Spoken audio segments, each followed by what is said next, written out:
നാടൊക്കെ വിട്ട് പെരുങ്ങോട്ട് കുരിശി മാത്രം എടുത്തോ. നിങ്ങൾ ഒരു 30 കൊല്ലം മുമ്പ് ഉണ്ടാകാതിരുന്ന എന്തൊക്കെ ആചാരം, എന്തുകൊണ്ട് ഇങ്ങനെ ബിദഅത്ത് പെരുകുന്നറിയോ? മനുഷ്യരൊക്കെ പുതുമ ഇഷ്ടപ്പെടുന്നവര്. ഒരു മഹല്ലിലെ ഖത്തീബ് ചാർജ് എടുക്കുമ്പോൾ ആളുടെ ചിന്ത എന്താണെന്നറിയോ? മുമ്പത്തെ ഖത്തീബ് കൊണ്ടുവരാത്തൊക്കെ എനിക്ക് കൊണ്ടുവന്ന് മെയിൻ ആവണം. അപ്പോൾ പഴയ ഖത്തീബ് ഹദ്ദാദിൽ 100 ദിക്ര ചൊല്ലിയെങ്കിൽ ഈ ഉസ്താദിൻ്റെ വക 1000 ദിക്റായിരിക്കും. മുപ്പർക്ക് തോന്നുന്ന വ്യാഴാഴ്ച എൻ്റെ വക ഒരു കുത്തുബിയത്തായിക്കൊള്ളാം. അപ്പോൾ ഇങ്ങനെ ഓരോരുത്തർ വരുമ്പോൾ ഇങ്ങനെ ചര്യകൾ കൊണ്ടുവന്നാൽ അത് ദീനിൽ പുതുതായി കടന്നു വരിക. അതുകൊണ്ട് ആ റസൂലുള്ള ഗൗരവത്തോടു കൂടെ പറഞ്ഞ ബിദഅത്ത് ഒഴിവാക്കാൻ. അപ്പൊ അതുകൊണ്ട് സുന്നത്തും ബിദഅത്തും എന്താന്ന് പഠിക്കുക. അള്ളാന്റെ ഹബീബിന്റെ ജീവിതം നിങ്ങൾ ഉൾക്കൊള്ളുന്നുവെങ്കിൽ അഹ്ലു സുന്നത്ത് വൽ ജമാഅത്തിന്റെ അളവ് എന്താ സുന്നത്ത്? എന്താ സുന്നത്ത്? മാജാഅനിൻ നബി സല്ലല്ലാഹു അലൈഹി വസല്ലം മിൻ അഖ്വാലിഹി വഅഫ്ആലിഹി വതക്രീരിഹി വമാ ഹമ്മ ബിഫഅലിഹി. അവിടെ നിദാ സ്വഹീഹ് ബുഖാരിയുടെ ശർഹ് ഉണ്ടല്ലോ, ഫത്ഹുൽ ബാരിൽ ഇബ്നു ഹജറുൽ അസ്കലാനി പറയാ, റസൂലുള്ള പറഞ്ഞത്, പ്രവാചകൻ ചെയ്തു കാണിച്ചത്, റസൂലുള്ള മൗനമായിട്ട് അനുവാദം കൊടുത്തത്, അവിടുന്ന് പ്രവാചകൻ ചെയ്യാൻ ഉദ്ദേശിച്ച കാര്യങ്ങള്, ഇതിനാ സുന്നത്ത് എന്ന് പറയാ. ഒന്നെങ്കിൽ പറഞ്ഞു പഠിപ്പിക്കാം, അതല്ലെങ്കിൽ ചെയ്തു കാണിച്ചു തരാ, അതല്ലെങ്കിൽ റസൂലുള്ളാഹിന്റെ മുമ്പിൽ വെച്ച് സഹാബത്ത് ചെയ്യുമ്പോൾ. അപ്പൊ ഉദാഹരണം പറഞ്ഞാല്, വ്യക്തിപരമായി അള്ളാഹുവിന്റെ ഹബീബിന് ഉടുമ്പിന്റെ മാംസം ഇഷ്ടമല്ല. പ്രവാചകൻ ഇരിക്കുന്ന സദസ്സിൽ ഉടുമ്പിന്റെ മാംസം വിളമ്പപ്പെട്ടു, സഹാബത്തൊക്കെ കഴിച്ചു, റസൂലുള്ള കഴിച്ചില്ല, മൗനമായിട്ട് അനുവാദം കൊടുത്തു. ഇതിന്റെ അടിസ്ഥാനത്തിൽ ഇസ്ലാമിൽ ഉടുമ്പ് മാംസം അനുവദനീയമാണ്. ഇനിയോ ചെയ്യാൻ ഉദ്ദേശിക്കുന്ന കാര്യം, അതായത് പ്രവാചകൻ മുഹറം 9 നോമ്പ് നോറ്റിട്ടില്ല, പക്ഷെ റസൂലുള്ള പറഞ്ഞു, വരും കൊല്ലം ഞാൻ ബാക്കിയുണ്ടെങ്കിൽ ഇൻഷാ അല്ലാഹ് 9 നോമ്പ് കൂടെ ഞാൻ നോക്കും. അപ്പൊ ഇങ്ങനെ സ്ഥിരീകരിക്കപ്പെടാം. ഇനി ജമാഅത്ത് പറഞ്ഞാൽ എന്താ? ഇത്തഫഖ അലൈഹി അസ്ഹാബു റസൂലില്ലാഹ് സല്ലല്ലാഹു അലൈഹി വസല്ലം, അല്ലാഹുവിന്റെ ഹബീബിന്റെ സഹാബത്ത് ഏകോപിച്ച വിഷയമാ. എന്നാൽ ഇതിന്റെ ഒന്നും മാതൃകയില്ലാതെ പുതുതായി മതത്തിലേക്ക് കടന്നു വരുന്നത്, അതിനാണ് ബിദ്അത്ത് എന്ന് പറയുന്നുവെങ്കിൽ, ഭാഷാപരമായി അല്ലാഹുവിന്റെ ഖുർആൻ പറഞ്ഞില്ലേ, ബദീഉസ് സമാവാതി വൽ അർള്, ആകാശഭൂമികളെ മുൻ മാതൃകയില്ലാതെ പുതുതായി സൃഷ്ടിച്ചവനാണ് റബ്ബ്. അപ്പൊ മുൻ മാതൃകയില്ലാതെ പുതുതായി കൊണ്ടുവരാം. അങ്ങനെയൊന്നും ദീനിൽ വരാൻ പാടില്ല. എങ്കിൽ അങ്ങനെ കടന്നു വന്ന ഒന്നാണ് റസൂലുള്ളാഹിന്റെ ജന്മദിനത്തിന്റെ പേരിൽ ഇന്ന് നടത്തുന്ന ആഘോഷം. ഇസ്ലാമിൽ ആരുടെയും ജന്മദിനമില്ല. എന്നാൽ റസൂലുള്ളാഹിന്റെ നബിദിനം കാണാൻ പറഞ്ഞില്ലേ? പറഞ്ഞു.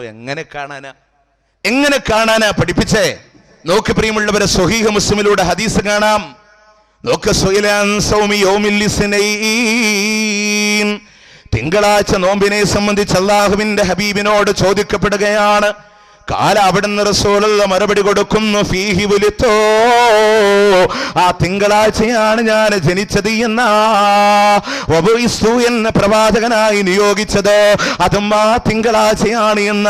അങ്ങ് ഹിറാ ഗുഹയിൽ പ്രവാചകൻ ഏകനായിരിക്കുമ്പോ നുബുവത്തിന്റെ ഇളം തന്നലുമായി മലക്കു ജിബ്രീൽ അല്ലാഹുവിന്റെ പ്രവാചകന് മുമ്പ് ആദ്യമായി പെയ്തിറങ്ങിപ്പോയ നിമിഷമുണ്ടല്ലോ, അതുപോലും ഒരു തിങ്കളാഴ്ചയാണെങ്കിൽ ആ തിങ്കളാഴ്ച നിങ്ങൾ നോമ്പെടുത്തോ എന്ന് അല്ലാഹുവിന്റെ ഹബീബ് പറയുമ്പോ മുസ്ലിം ഉമ്മത്തിന് നോമ്പ് പരിചയമില്ല.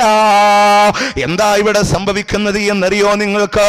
അല്ലാഹുവിന്റെ ഹബീബ് തന്നെ പറയാ, മാമിൻ ഉമ്മത്തിൻ ഇബ്തദഅത ബഅദ നബിഹാ ഫീ ദീനിഹാ ബിദ്അ ഇല്ലാ അലാഅത മിസ്ലഹാ മിനസ് സുന്നഹ്.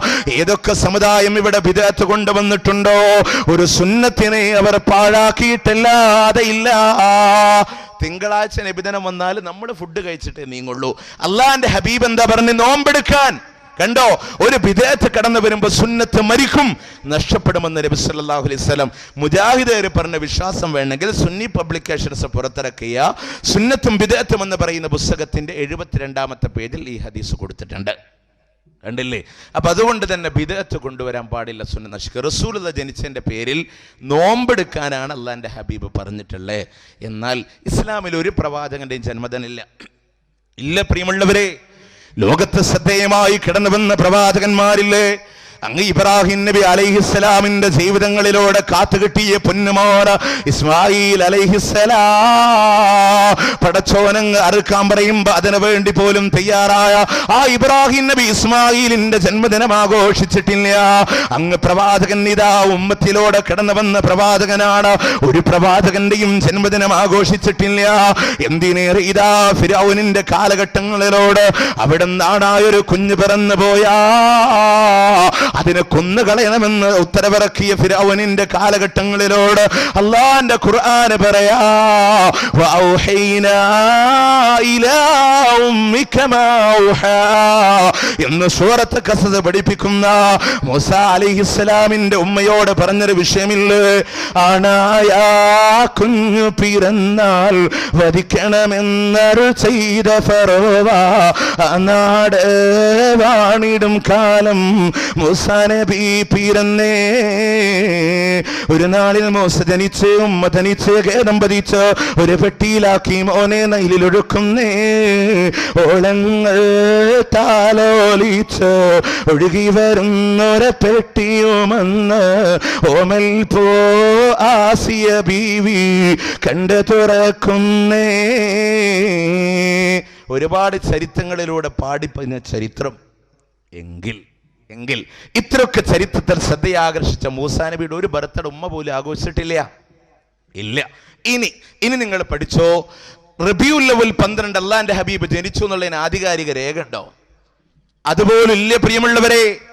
ഞാൻ പറയുന്ന പുറത്തുനിന്നും വേണ്ട, നമ്മുടെ പള്ളികളിൽ പ്രിയമുള്ളവരെ ഈ റബീഉൽ അവ്വലിന്റെ പേരിൽ വീട് വീടാന്തരം കയറ്റിയിറക്കുന്ന മൗലിദ് കിതാബ് 145 വക തുടക്കത്തിലെ 5-ാമത്തെ പേജ് പറയാ واختلف في عام ولادتها وفي شهرها وفي يومها من العلماء المروية. അല്ലാഹുവിന്റെ ഹബീബ് ജനിച്ച മാസത്തിന്റെ കാര്യത്തില്, ദിവസത്തിന്റെ കാര്യത്തില്, വർഷത്തിന്റെ കാര്യത്തില് ചരിത്രകാരന്മാർക്കിടയിൽ പണ്ഡിതന്മാർക്കിടയിൽ അഭിപ്രായ ഭിന്നതയുണ്ട്. റസൂൽ ജനിച്ച 8 ആണോ 10 ആണോ 12 ആണോ തർക്കമുണ്ട്. റമദാനാണോ റജബാണോ തർക്കമുണ്ട്. 570 ആണോ 71 ആണോ തർക്കമുണ്ട്. ഇനി അത് വേണ്ട. അസയ്യിദ് പിന്നെ ബുഖാറയിൽ കോയക്കുട്ടി തങ്ങൾ ഫാറൂഖി ഇറക്കിയ കർമ്മശാസ്ത്ര സരണി എന്ന് പറയുന്ന പുസ്തകം, പേജ് നമ്പർ മറക്കണ്ട, 312-13 എല്ലാവർക്കും അറിയാവുന്ന നമ്പറാണല്ലോ. അവിടെ പറയാ അബ്ദുള്ളയുടെ മരണശേഷം 9 മാസം കഴിഞ്ഞ് തിങ്കളാഴ്ച രാവ് റബീഉൽ അവ്വൽ 8 മുഹമ്മദ് നബി മക്കയിൽ ജനിച്ചു. അത് 2-നാണെന്നും 8-നാണെന്നും 10-നാണെന്നും 12-നാണെന്നും 17-നാണെന്നും 18-നാണെന്നും പറയപ്പെടുന്നു. അൽ മവാഹിബുൽ ലദൂനിയ എന്ന് പറയുന്ന ഗ്രന്ഥത്തിൽ വ്യക്തമായി പറഞ്ഞിട്ടുണ്ട്. എന്നിട്ട് അദ്ദേഹം പറയാ ഹദീസ് പണ്ഡിതന്മാരുടെ അഭിപ്രായത്തിൽ 8-നാണെന്നാണ് പ്രബലമായ അഭിപ്രായം. അപ്പൊ എന്തുകൊണ്ട് തർക്കമുണ്ടായി? ചെറിയ പെരുന്നാളെന്ന് ശവ്വാൽ 1-ന്, ബലിപെരുന്നാളോ ദുൽഹജ്ജ് 10-ന്. ഇനി ഭൗതിക കാര്യമായി എടുത്തോ, ഇന്ത്യൻ സ്വാതന്ത്ര്യം എന്താ ഓഗസ്റ്റ് 14 അർദ്ധരാത്രി, റിപ്പബ്ലിക്കോ ജനുവരി 26. തർക്കമുണ്ടോ? ഇല്ല. എന്തേ ആദ്യ നാൾ മുതലേ കണ്ടുവന്നു എന്നുള്ളതുകൊണ്ട് തർക്കമില്ല. എന്നാൽ സ്വാതന്ത്ര്യത്തിനേക്കാളും റിപ്പബ്ലിക്കിനേക്കാളും ശ്രേഷ്ഠമായ റസൂലുള്ളാഹിന്റെ ജനനം എന്തുകൊണ്ട് തർക്കമുണ്ടായി? ആദ്യ നാൾ മുതൽ കണ്ടുവന്നില്ല. ആരാ പറഞ്ഞത്? അൽമവാഹിബ് ജലിയ മുഞ്ചിക്കാട്ടി അഹദോന്റെ മറുകൾ അറിയിക്കുവാനോ രുക്ക് കൂട്ടി തഴവ ഉസ്താദല്ലേ അലിവിൻ പോക്കൊഴിഞ്ഞില്ലേ. തഴവ ഉസ്താദല്ലേ അലിവിൻ പോക്കൊഴിഞ്ഞില്ലേ. തഴവ കുഞ്ഞുമത് മുസ്ലിയാർ, ഇത് സമസ്തക്കാരിറക്കിയ പാട്ടാണ്. ആ തഴവ കുഞ്ഞു മുസ്ലിയാർ നമ്മളോട് പഠിപ്പിച്ചെന്താ? മൗലീദ് കഴിക്കൽ മുമ്പ് പതിവില്ലാത്തതാ, അത് ഹിജറ 300-ന് ശേഷം വന്നതാ. 300-ന് ശേഷം വന്ന. അപ്പൊ നമ്മുടെ ഉസ്താദ്മാര് പറയാം മൗലവിമാര് ബാക്കി പാടാത്തോണ്ടാ. എന്താ ബാക്കി? മലിക്കുൽ മുളഫർ ധീരനായൊരു രാജനാ, ഇർബൽ ഭരിച്ചവനാണ് ബന്ദർമിഷ്ടനാ. ഇർബലിന്റെ ഭരണാധികാരി മുളഫർ എന്ന് പറയുന്ന രാജാവെന്ന് തഴവ പറഞ്ഞില്ലേ? അത് രാജാക്കന്മാരുടെ കൂട്ടത്തിലാണെന്ന് പറയാൻ ശ്രമിക്കുന്നവരുണ്ടെങ്കിൽ ശ്രദ്ധിച്ചോ. മുദഫർ രാജാവ് ഇർബൽ ഭരിച്ചത് 300-ാം കൊല്ലത്തിലല്ല. ഇമാം ഇബ്നു കസീർ റഹ്മത്തുള്ളാഹി അലൈഹിയുടെ അൽ ബിദായത്തു വന്നിഹായ അവിടെ ഇതാ അതിന്റെ ഇൻഡെക്സ് ഹിജറ വർഷത്തിലാണ്. സലാസും വസിത്തുമിയ എന്ന് പറയുന്ന ബാബിൽ പറയുന്നുണ്ട്. ഹിജറ 604-ൽ ഇർബൽ എന്ന് പറയുന്ന പ്രദേശത്തുകൂടെ കടന്നുപോയ ഹാഫിദ് ഇബ്നു ദഹിയ എന്ന് പറയുന്ന പണ്ഡിതനാണ് മൗലിദ് എഴുതി കൊടുക്കുകയും അങ്ങനെ ഇതാ ഹിജറ 630-ല് അക്ക എന്ന് പറയുന്ന സ്ഥലത്ത് വെച്ചുകൊണ്ട് ഫ്രഞ്ചുകാരുടെ തടവറയിൽ വെച്ച് മരണപ്പെടുന്ന കാലഘട്ടം വരെ റബീഉൽ അവ്വലിൽ മുദഫർ രാജാവ് ഇതിനെ ആഘോഷിച്ചു എന്ന ആരാ പ്രിയമുള്ളവരെ മുദഫർ രാജാവ് എന്നറിയോ? ഷിയാചാരന. പണ്ഡിതന്മാരെ തെറി പറയാനും മടിയില്ലാത്ത മനുഷ്യനാണ്. എന്റെ വാക്കല്ല, ലിസാനുൽ മീസാനിലൂടെ രേഖപ്പെടുത്തിയതാണ്. ഇങ്ങനെയുള്ള ആളുകളെയാണ് നബിതരത്തിന്റെ പണ്ഡിതന്മാരായി കൊണ്ടുവരുന്നത് എങ്കിൽ, അവരാണ് ഈ ആഘോഷങ്ങളെ പഠിപ്പിച്ചത് എങ്കിൽ, റസൂലുള്ളാഹിക്ക് പരിചയമില്ല, സ്വഹാബത്തിന് പരിചയമില്ല.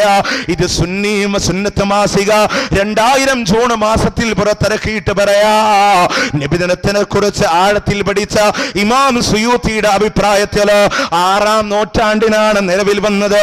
സ്വഹാബത്തും പ്രവാചകന്റെ കാലഘട്ടത്തെ ആഘോഷിക്കാതിരുന്നതിനുള്ള ന്യായീകരണം പറയുന്നത് അവർ റസൂലുള്ളാഹിന്റെ കൂടെ ജീവിച്ചത് കൊണ്ട് റസൂലുള്ളാഹിനെ ഓർക്കാൻ പ്രത്യേകമായ ഒരു ദിവസം വേണ്ടാത്രേ. ഒരു മുഅ്മിനിന് റസൂലുള്ളാഹിനെ ഓർക്കാൻ റബീഉൽ അവ്വൽ 12 വേണോ? ജീവിതത്തിന്റെ ഓരോ ശ്വാസാശ്വാസങ്ങളിലൂടെ രാവിലെ കിടപ്പിൽ നിന്ന് എണീക്കുമ്പോ, വുളു എടുക്കുമ്പോ, പാദരക്ഷ ധരിക്കുമ്പോ, വസ്ത്രം ധരിക്കുമ്പോ, ജീവിതത്തിന്റെ സകലമായ മേഖലകളിലൂടെ കടന്നു പോകുമ്പോ ഓർക്കപ്പെടുന്ന ഒരു നായകനുണ്ടെങ്കിൽ ലോകത്തിന്റെ മുത്തേ ഹബീബ് മുഹമ്മദുർ റസൂലുള്ളാഹ്. ആ പ്രവാചകനെ ഓർക്കാൻ ഒരാണ്ട് വേണമോ? ഇനിയോ നിങ്ങൾക്കറിയോ പള്ളി ദർസിൽ ഓതി പഠിക്കുന്ന ഫതുൽ മുഈനിന്റെ ഹാഷിയ സയ്യിദ് ബക്രിയുടെ ഇയാനത്തു താലിബീനിലൂടെ രേഖപ്പെടുത്തുകയാണ്, അന്ന അമലുൽ മൗലിദി ഹദസ ബഅദൽ ഖുറൂനി സലാസ. 3 നൂറ്റാണ്ടിന് ശേഷം വന്നിട്ടുള്ള ഒരു ആചാരാൻ. അപ്പോൾ 3 നൂറ്റാണ്ട് പറഞ്ഞ റസൂലുള്ളാഹിന്റെ ഉത്തമ തലമുറ, പ്രവാചകന്, സഹാബത്ത്, താബികൾ, തബഉ താബികൾ, ഉത്തമരായ ഒരാൾക്ക് പോലും പരിചയമില്ല, പുതുതായി കടന്നു വന്നതാണ്. ഇനിയോ ഇത് എവിടെ നിന്ന് ഇപ്പൊ ക്രൈസ്തവ മതത്തിൽ എന്നാ ക്രിസ്മസ് ഉണ്ടായി? യേശു ക്രിസ്തുവിന്റെ കാലം കഴിഞ്ഞ് 300 കൊല്ലം കഴിഞ്ഞിട്ടാ. ഇന്ന് ജയന്തി ആഘോഷങ്ങളുടെ പൊരിമയിലാ കേരളം. യേശു ക്രിസ്തുവിന്റെ ജയന്തി കഴിഞ്ഞു. അവിടെ നിന്ന് 2-ാം തീയതി മന്നൻ ജയന്തി, 3-ാം തീയതി പ്രവാചകന്റെ പേരിൽ ഒരു ജയന്തി, ഇനിയും വരാനിരിക്കുന്ന ശ്രീകൃഷ്ണ ജയന്തി, ശ്രീനാരായണ ഗുരു ജയന്തി, അംബേദ്കർ ജയന്തി തുടങ്ങിയ, ഗാന്ധി ജയന്തി തുടങ്ങിയ ജയന്തികൾക്കിടയിൽ സ്ഥാനം പിടിക്കാൻ കേരളത്തില് റബീഉൽ അവ്വൽ 12 അന്ന് വരുന്ന അന്ന് ഹോളിഡേ, പ്രവാചകന്റെ മദീന മുനവ്വറയിലെ മക്ക മുക്കറമയിലെ വർക്കുണ്ട് അല്ലേ? അഡീഷണൽ ഒരു തിരുനാളം പോലും അവിടെ തെളിയുന്നില്ല. ഇവിടെയോ ഒന്നാലോചിച്ചൊക്കെ നിങ്ങൾ, ഇതൊക്കെ റസൂലുള്ളാഹിന്റെ പേരിൽ ഉമ്മത്ത് കാട്ടിക്കൂട്ടുന്നതാണ്. ഇനി മറ്റൊരു വിഷയം എന്താണെന്നറിയോ? ഇങ്ങനെ റബീഉൽ അവ്വൽ 12 പ്രത്യേക ഒരു ആഘോഷങ്ങൾ ഒന്നെങ്കിൽ റസൂൽ പറയണം 12 ആഘോഷിക്കാൻ ഇല്ല, അല്ലെങ്കിൽ റസൂൽ ചെയ്ത് കാണിക്കണം ഇല്ല, അതല്ലെങ്കിൽ മൗനമായിട്ട് അനുവാദം കൊടുക്കണം. എങ്ങനെ? അബൂബക്കർ സിദ്ദീഖ് റളിയല്ലാഹു അൻഹു, ഉമർ റളിയല്ലാഹു അൻഹു നേതൃത്വം കൊടുക്കുന്ന നബിദിന ഘോഷയാത്രയിൽ മുഹാജിറുകളും അൻസാറുകളുമായ സഹാബത്ത് അണിനിരക്കുമ്പോ നോക്കണേ, മദീനയിലെ അൻസാറുകളായ കുട്ടികളുടെ ദഫിന്റെ അകമ്പടികളോടുകൂടെ പ്രവാചകന്റെ കവി എന്ന പേരിൽ അറിയപ്പെടുന്ന ഹസാൻ ബിൻ സാബിത്ത് റളിയല്ലാഹു അൻഹുവിന്റെ ഈരടികൾക്ക് മധുര ശബ്ദത്തിന്റെ ഉടമ ബിലാൽ ബിൻ റവാഹിയുടെ ഗാനാലാപനത്താൽ ഒരു നബിദിന ഘോഷയാത്ര മദീനയിൽ നടക്കുമ്പോ അള്ളാഹുവിന്റെ ഹബീബ് മൗനമായിട്ട് അനുവാദം കൊടുത്തിട്ടുണ്ടെങ്കിൽ ഞങ്ങളുണ്ട്. റാലിയുടെ മുമ്പിലെ ഇവിടെ വേദി കെട്ടി പ്രസംഗിച്ച 3 മൗലവിമാരെ മുക്രയിട്ടിട്ടും കാര്യമില്ല. ഇസ്ലാമിലില്ലാത്ത സ്ഥിരീകരിക്കാൻ സാധ്യമല്ല. ഇല്ല, ഉണ്ടെങ്കിൽ ഞങ്ങൾ വരാം, തെളിയിച്ചാൽ മതി. ഇത്രയൊന്നും പ്രയാസപ്പെടേണ്ട, ഒരു 10 മിനിറ്റ് പോരെ. നിങ്ങൾ തെളിയിച്ചാൽ റാലിക്ക് ഞങ്ങൾ ഉണ്ടാവാം. അല്ലെ റസൂൽ ചെയ്യാൻ ഉദ്ദേശിക്കാതെ ഉണ്ടായിട്ടില്ല. ഇനിയോ ഈ നിബിധനം വേണ്ട എന്ന് പറഞ്ഞാലോ ഉടനെ പറയും, കണ്ടോ ഇവർക്ക് പ്രവാചകനോട് സ്നേഹമില്ല. ചോദിക്കട്ടെ, പ്രവാചകന്റെ ശേഷം ജീവിച്ച 10 സ്വഹാബത്തില്ലേ അശ്റത്തുൽ മുബശ്ശിരീൻ, സ്വർഗം കൊണ്ട് സന്തോഷ വാർത്ത അറിയിച്ച ആരെങ്കിലും ഒരാൾ ഉണ്ടോ? അബൂബക്കർ റളിയല്ലാഹു അൻഹു, ഉമർ ഇബ്നു ഖത്താബ്, ഉസ്മാൻ ഇബ്നു അഫ്ഫാൻ, അലി ഇബ്നു അബീ ത്വാലിബ് റളിയല്ലാഹു അൻഹു തുടങ്ങിയ സഅദുൻ സഹീദുൻ സുബൈറുൻ തുൽഹാത്തുൻ വഅബീ ഉബൈദത്തുൻ വബിനിയോ ഫിന്നാശീരിൽ കറമി. റസൂലുള്ളാഹിന്റെ നാവ് കൊണ്ട് സ്വർഗ്ഗമുണ്ടെന്ന് പറഞ്ഞ 10 പേര്, ഒരാളെങ്കിലും 10 ഭാര്യ, റസൂലുള്ളാഹിന്റെ ഭാര്യമാർ 9 പേര് ജീവിച്ചിരുന്നില്ലേ? വരെ മാലപ്പാട്ടുണ്ടല്ലോ, ഉമ്മമാരെ പേര് പറയുന്ന മുല്ല റസൂലിനും വല്ലഭമാരല്ലേ കുല്ലുമീ മാലയിൽ ഞാൻ ചൊല്ലുന്നതാണല്ലോ ആയിഷത്തും ഹഫ്സത്തും റംലാ ഹിന്ദും സൈനബും കദാ ജുവൈരിയ. അങ്ങനെ പറയുന്ന റസൂലുള്ളാഹിന്റെ ഭാര്യമാരിൽ ഒരാൾ, ഏതെങ്കിലും ഒരാൾ പറയാൻ പറ്റുമോ? ഇല്ല.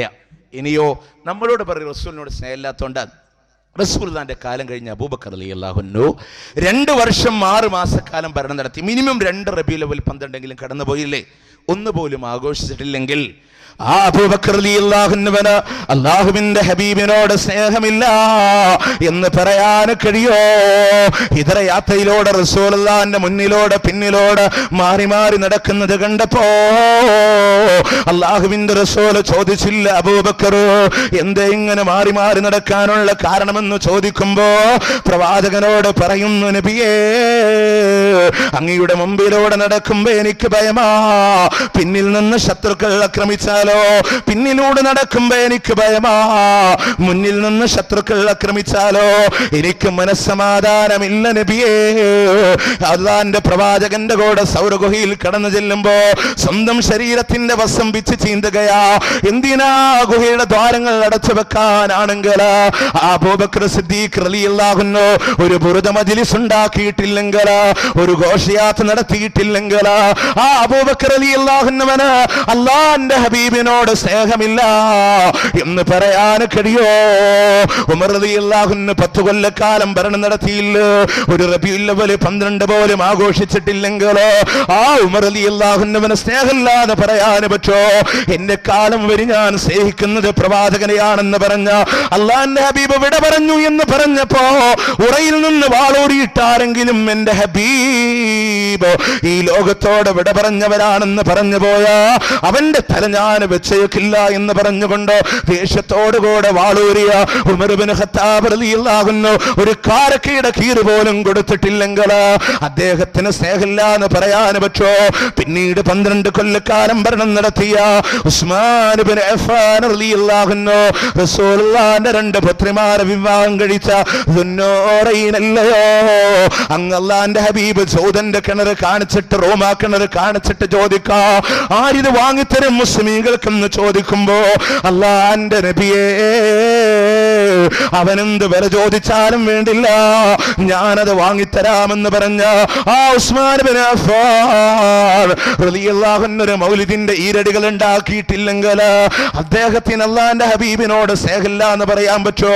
പിന്നീട് ഭരണം നടത്തിയ അലി റളിയല്ലാഹു അൻഹു അല്ലാഹുവിന്റെ ഹബീബ് ഹിജ്റ പോകുന്ന ഘട്ടങ്ങളിലോട് തന്റെ വിരിപ്പ് കാണിച്ചിട്ട് പറയുന്നു, അലിയേ എന്റെ വിരിപ്പിലൊന്ന് കിടക്കുമോ എന്ന് ചോദിക്കുമ്പോ അല്ലാഹുവിന്റെ ഹബീബിന്റെ കരങ്ങളെ വാരിപ്പിടന്നിട്ട് പറയാ, ഇതിൽ പരം എനിക്കെന്ത് സന്തോഷമാണ് നബിയേ എന്ന് പറഞ്ഞ അലി റളിയല്ലാഹു അൻഹു റസൂലുള്ളാഹിന്റെ കരളായ ഫാത്തിമയെ വിവാഹം കഴിച്ച അലിയാണെങ്കിൽ ആ അലി ഇബ്നു അബീ ത്വാലിബ് റളിയല്ലാഹു അൻഹുവിന് അല്ലാഹുവിന്റെ ഹബീബിനോട് സ്നേഹമില്ല എന്ന് പറയാൻ കഴിയോ? റസൂലുള്ളാഹിന്റെ വഫാത്തിന് ശേഷം ബാങ്ക് കൊടുക്കാൻ വിസമ്മതിച്ചു പോയ ബിലാലില്ലയോ?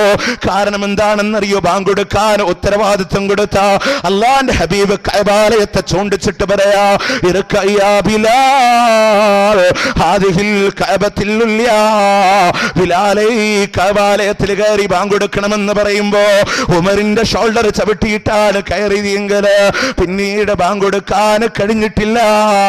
ഉമറിന്റെ ഭരണകാലഘട്ടം വരുമ്പോ അവിടുന്ന് ബിലാലിനോട് പറയുന്ന, ബിലാൽ നീയൊന്ന് ബാങ്ക് കൊടുക്കണമെന്ന് പറയുമ്പോ ഖലീഫയുടെ നിർബന്ധത്തിന് വഴങ്ങി ബാങ്ക് കൊടുക്കാൻ ഒരുങ്ങുമ്പോ ബിലാലിന്റെ മധുര ശബ്ദം ഇതാ മദീനയുടെ തെരുവോരങ്ങളിലൂടെ ഒഴുകാൻ തുടങ്ങുമ്പോ അല്ലാഹു അക്ബർ അല്ലാഹു അക്ബർ അഷ്ഹദു അല്ലാ ഇലാഹ ഇല്ലല്ലാഹ് അഷ്ഹദു അന്ന ബിലാലിന് പറയാൻ കഴിയുന്നില്ല.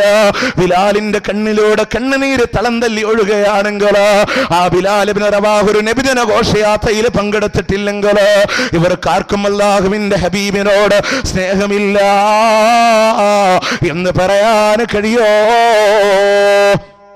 ഇനിയോ നമ്മുടെ പള്ളികളിൽ റബീഉൽ അവ്വലിന് പാരായണം ചെയ്യുന്ന ഖുത്ബയില്ലേ, ഇബ്നു നബാത്തത്തുൽ മിസ്രിയുടെ നബാത്തിയ ഖുത്ബ, ദുൽഹജ്ജ് മാസം വരുമ്പോൾ ഹജ്ജിനെ കുറിച്ച് പറയുന്നുണ്ട്, റമദാൻ വരുമ്പോൾ റമദാൻ നോമ്പിനെ കുറിച്ച് പറയുന്നുണ്ട്. പക്ഷേ റബീഉൽ അവ്വലിൽ ഒരു വാക്ക് പോലും അള്ളാഹുവിന്റെ ഹബീബിന്റെ ജന്നത്തെ കുറിച്ച് പറയുന്നില്ല.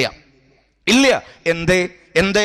ഈ ഖുത്ബ എന്ന് പറഞ്ഞാല് ഹിജറ 300 കാലഘട്ടം കഴിഞ്ഞിട്ട് 370 ആ ടൈമിലെ ഈജിപ്തിലെ, അതായത് മിസ്രിലുള്ള ഇബ്നു നബാത്ത് എന്ന് പറയുന്ന ഒരു പ്രാസംഗികന്റെ പ്രസംഗയാണ് നമ്മുടെ പള്ളി നോക്കി വായിക്കുന്ന ഖുത്ബ.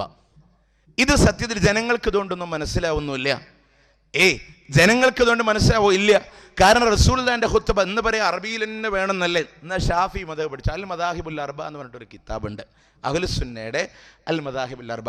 അതിൽ വഖാല ഷാഫിയാക്കൾ പറയുന്നത് എന്താ? ഖുത്ബയുടെ അർക്കാൻ അറബിയിലായിരിക്കണം. എപ്പോ? ഇദാ കാനൽ ഖൗമു അറബ, ജനത അറബികളാണെങ്കിൽ അറബിയിൽ, അജമാണെങ്കിലോ അനറബിയിലായി. അതായത് അറബികളല്ലാത്ത ജനങ്ങളോട് അറബി അല്ലാത്ത ഭാഷയിൽ പറയണമെന്നാണ് ഷാഫി മദ്ഹബ്. കണ്ടോ? ഇനി മാത്രമല്ല, ഇത് ഖത്തീബിന് പോലും മനസ്സിലായിട്ട് ഇവിടെ ഉണ്ടായിരുന്നു നേരത്തെ ഖുത്ബയുടെ പരിഭാഷ. എന്താണെന്നറിയോ? ദുൽഹജ്ജ് മാസത്തിലെ ശ്രദ്ധേയമായൊരു ഖുത്ബ ഞാൻ പറഞ്ഞുതരാം. അറഫ നോമ്പിനെ കുറിച്ച് പറയുന്നത് 2ാമത്തെ വെള്ളിയാഴ്ചയാണ്. 4 കൊല്ലം മുമ്പ് ദുൽഹജ്ജ് 1 വന്നത് ഒരു ശനിയാഴ്ചയാണ്. അപ്പോൾ 1ാമത്തെ വെള്ളി ദുൽഹജ്ജ് 7, 2ാമത്തെ വെള്ളി ദുൽഹജ്ജ് 14. ഖത്തീബ് മെമ്പറിൽ കയറിയിട്ട് പറഞ്ഞു, എന്താ?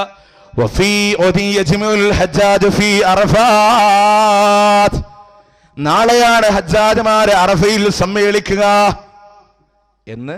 നാളെ അവിടെ ജംറ കയറും കഴിഞ്ഞ് നാട്ടിലേക്ക് ഫ്ലൈറ്റ് കയറാൻ തുടങ്ങി. അപ്പോൾ ഖത്തീബിന് ഇവിടെ അറഫ നോമ്പ അല്ലേ, മൂപ്പരും നോമ്പ് ഇറന്ന ആളാണ്. പക്ഷേ ഇത് അറിഞ്ഞൂടാ, ഖത്തീബിന് പോലും അറിഞ്ഞൂടാ എന്നുള്ളതാണ് ഒരു യാഥാർത്ഥ്യം. ഇവർക്കുള്ള ഏറ്റവും ബലമായ വിശ്വാസം എന്ന് അറിയോ?